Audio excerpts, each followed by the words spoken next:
کاغه اوچه پودینه اناردانه درې شیزونه دي څه مشکل پکې نشته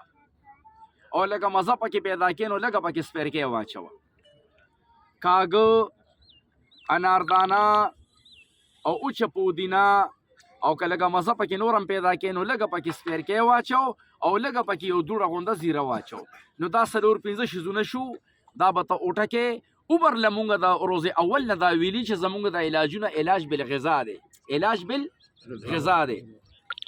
ګوره که ته میتي دانه اوټکې میتي دانه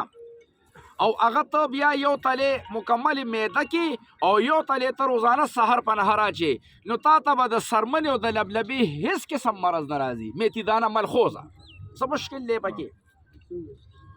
که ستا وجود پړسوب کوي نو ته چې د ادرکو د شاتو او د نیمبو کاوس کې نو ستا وجود به مکمل کینی پړسوب به کلم نه کوي څه مشکل پکې نشته ګوره ادرک ګوره شات او د سرکې 2-3 څاڅکي دغه سرکه د سیو والا ګوره ادرک شات او د سیو سرکه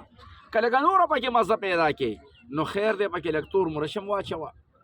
دا ګوره ډېر اوچت شیزونه دي ګوره تور لاچې یو شین لاچې 2 تور مرچ 3 ادرک 4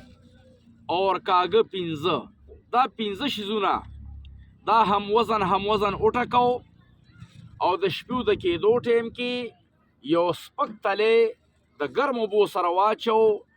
تر قیامته به د الله تعالی په فضل وجود دردونه نه کوي ولې ځکه چې پټې بدله کولو کی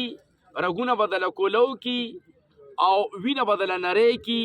نو ان شاء الله تعالی چې دردونه به وجود نه کوي یو خبره